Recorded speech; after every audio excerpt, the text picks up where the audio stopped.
Bagaimana menasihati agar istri mengurangi main HP? Baca Quran sedikit tapi main HP lebih banyak. Padahal rajin ikut kajian. Nasib banyak bapak-bapak seperti itu ya. Nasihati istriku, hidup cuma sebentar. Waktu kita sangat mahal. Kata para ulama, al-waqtu agla minadz zahab. Waktu itu lebih mahal daripada emas. Kalau emas, dolar, rupiah pergi masih bisa kita cari. Kalau waktu sudah pergi tidak akan kembali. Seandainya waktu tersebut kita gunakan untuk taat kepada Allah Subhanahu wa taala, untuk baca Quran, untuk mengerjakan yang bermanfaat, maka akan mempengaruhi nasib kita di akhirat. Surga kita semakin tinggi, kedudukan kita semakin tinggi di akhirat. Tapi waktu kita habis buat lihat HP. Subhanallah, lihat HP, ibu-ibu, HP. Lihat tas. Tas model baru. Padahal duit nggak ada. Habis waktu ngeliat-liat gitu, lihat sepatu, lihat tas. Ya, sesekali tidak apa, kodrat wanita suka dengan seperti itu. Tapi jangan saya berjam-jam. Masa lihat tas 1 jam? Waktu kapan baca Quran? Kapan sholat duha? Kapan murajaah Quran? Ngapal aja nggak pernah, kapan murajaahnya? Bagaimana? Ingat sabda Nabi SAW, diqala li sahibil Quran, Iqra wartaqi warattil kama kunta turattil fid dunya fa inna manzilataka inda akhir ayatin taqra'uha. Bacalah Quran, naiklah derajatmu di surga. Sungguhnya derajatmu di surga sesuai dengan ayat sampai ayat terakhir yang kau baca. Semakin kita banyak Al-Quran, semakin tinggi derajat kita. Sesekali tidak mengapa, jalan-jalan oke, lihat-lihat tas oke, tapi jangan tiap hari.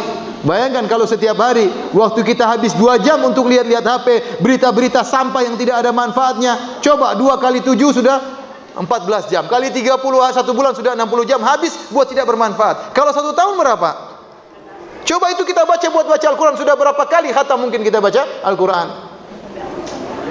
Saya tidak melarang lihat tapi boleh, tapi jangan sampai berjam-jam tiap hari. 15 menit oke lah, setengah jam maksimal lah. Lihat terus. Masih banyak kegiatan, ngurus anak-anak, murajaah Quran, ngurus suami. Ya. Ini HP ini musibah. Suami istri ruang yang sama-sama pegang HP, sama-sama tersenyum, senyum kepada HP semuanya. Oleh karenanya nasihati ya. Sampai ada suatu pertemuan saya dengar di radio Quran ya, atau ceramah seorang syekh. Mereka buat pertemuan keluarga. Begitu masuk HP harus taruh di luar, semua taruh di luar. Supaya masuk enjoy. Kalau masuk di dalam kemudian masing-masing HP sendiri repot. Silaturahmi gimana HP sendiri-sendiri? Ketawa sendiri, tidak ketawa sama yang di depannya. Masing-masing punya kesibukan sendiri. Ada saatnya berhenti main HP. Ada sih kita main HP nggak ada masalah. Apalagi kalau suami sudah datang, suami pulang dari kantor pingin senyum sama istrinya, pingin ngobrol sama istrinya. Jangan pulang dari kantor suami main HP, istri juga main HP. Apa fungsinya ketemu di rumah kalau masing-masing main HP? Istri saya selama pernikahan, bila saya nasihati dia lebih banyak membantah. Ini isinya curhat semua sekarang. Biasanya yang curhat ibu-ibu, ini curhat bapak-bapak.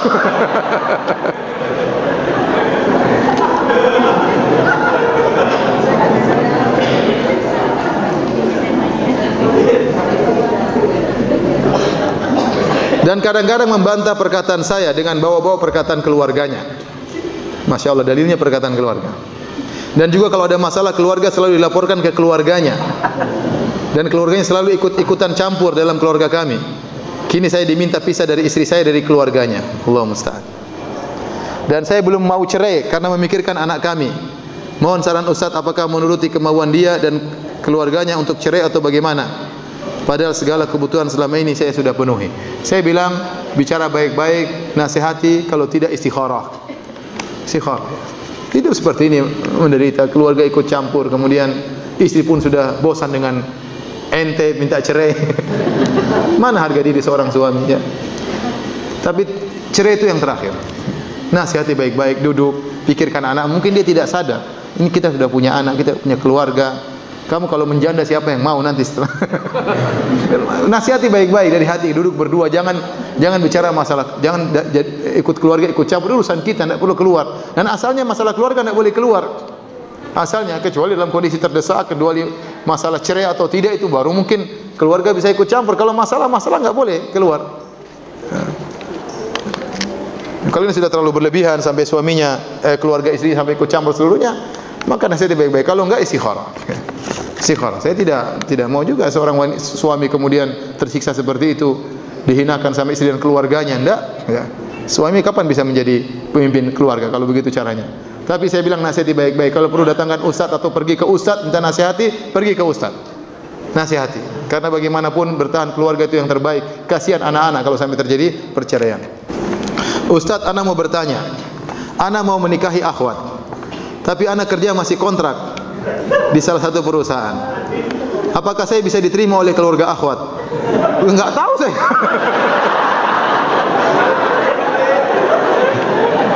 Apakah ana bisa menjadi menantu idaman di keluarganya? Ya itu. Anda kalau mau tahu bisa atau tidak, coba ngelamar, coba. Kalau ditolak ya itulah berarti memang Anda tidak diterima. Tapi kalau mau bicara syarat nikah, ya yang penting Anda bisa kasih makan istri Anda, bisa punya tempat tinggal, kontrak rumah, itu sudah bisa, tidak jadi masalah. Tidak harus punya rumah sendiri dulu, tidak harus punya kendaraan dulu sendiri, tidak. Yang penting istri makan, punya tempat tinggal. Ya, tapi Anda berdoa kepada Allah Subhanahu wa taala, siapa tahu ada calon mertua yang iba sama Anda ya. Karena seperti saya katakan, zaman sekarang zaman materi, ya. Tidak ada lagi namanya cinta buta. Semua wanita tahu mana mobil, mana sepeda. Apalagi mertua ya. Jadi kalau ada dua yang melamar, satu naik sepeda ontel, satu naik mobil ya, itu wajar hati bercondong kepada mobil, itu manusiawi ya. Oleh karenanya berdoa kepada Allah agar segera diberikan pendamping hidup yang baik. Tapi kalau ada mertua mau terima Anda, itu luar biasa mertua tersebut. Anda harus benar-benar baik sama dia ya. Ya, jangan lupa diri ya. Ya. Nanti kaya-kaya sedikit mulai macam-macam ya, enggak. Ya, ingat ya, oleh karenanya berdoa saja, semuanya mudah bagi Allah Subhanahu wa taala. Apakah perbedaan antara budak di zaman Nabi dan pembantu di zaman sekarang, Ustaz? Takutnya ada salah paham sehingga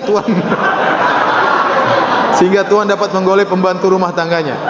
Ya enggak lah, budak sama pembantu lain. Budak itu dulu di zaman Eropa, di zaman Persia, Romawi ada budak. Budak itu diperjualbelikan, diambil, diperjualbelikan. Lelaki boleh menggaulinya, dia mau jual boleh, seperti itu. Pembantu enggak lah. Pembantu tidak diperjualbelikan. Dia kerja yang statusnya beda. Bisa istri orang jadi pembantu di rumah kita, enggak boleh, haram ya. Insya Allah bapak-bapak tidak salah paham ya.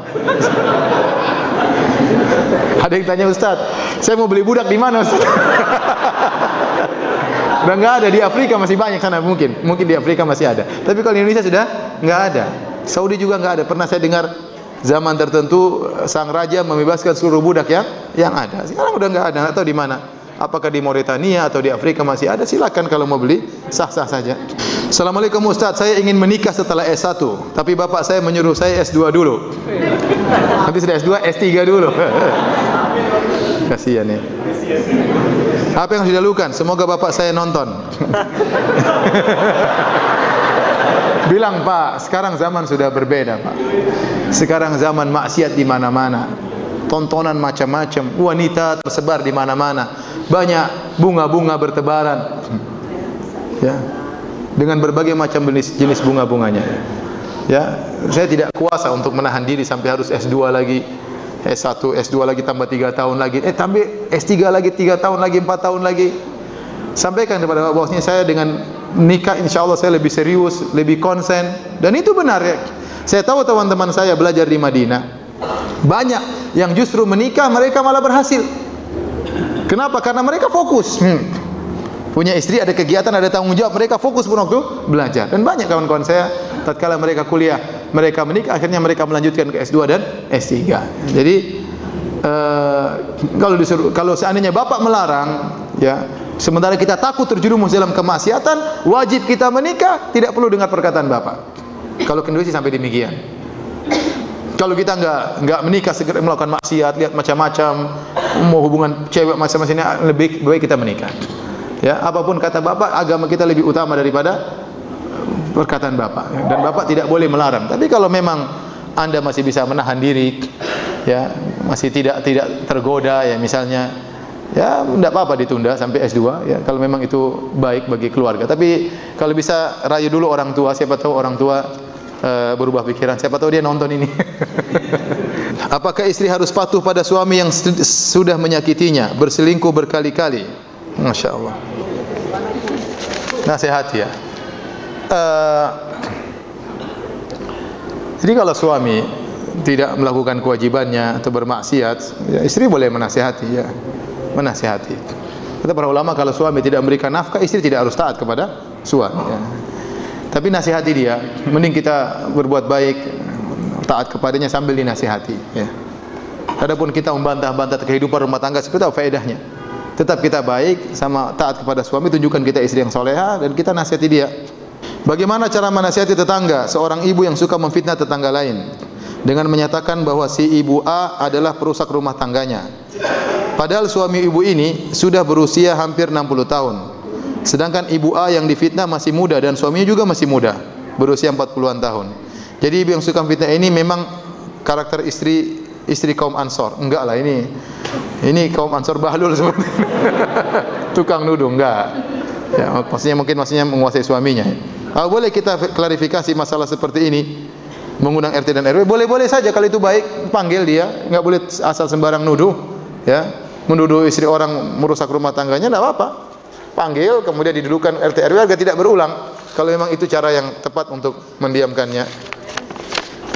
Istri sudah dicukupkan belanjanya tapi masih suka pinjam riba sampai 3 kali. Boleh diceraikan? Jangan sedikit-sedikit cerai ya ikhwan. Mentang-mentang masih banyak bunga bertebaran kemudian tinggal dicerai petik bunga yang baru. Enggak gampang ya akhi. Ya nasihati berulang, sabar nasihati. Saya sudah menikah 2 tahun kurang lebih. Suami saya temperamen, egonya tinggi, acuh ketika saya sakit. Selalu bersikap kasar terhadap istri. Saya sudah ditalak lebih dari 3 kali. Saat saya tinggalkan dia tidak mau. Saya sudah mempertahankan apakah dosa saya meninggalkan suami saya? Karena saat ini saya pergi dari rumah, tinggal di rumah orang tua saya. Orang tua saya minta saya menceraikannya karena saya dipukul, dikhianati. Sekarang suami saya tidak menjemput saya, malah saya yang diminta ke rumahnya sendiri untuk berunding mengenai masalah ini. Nah, kalau sudah cerai 3 kali, kalau mau datang, jangan, tidak boleh, karena sudah cerai 3 kali sudah bukan mahramnya lagi, tidak boleh. Kalau cerai 1, cerai 2 masih dalam masa iddah ya masih mahram, tapi kalau sudah maksudnya tidak mengapa, tapi kalau sudah cerai 3 sudah enggak bisa lagi, sudah lelaki ajnabi, asing, maka kalau ada apa-apa wali yang datang, bukan sang wanita. Tapi demikian saja kajian kita, kurang lebih saya maaf. Subhanakallah bihamdik asyhadu an la ilaha illa anta astaghfiruka wa atubu ilaik. Assalamualaikum warahmatullahi wabarakatuh.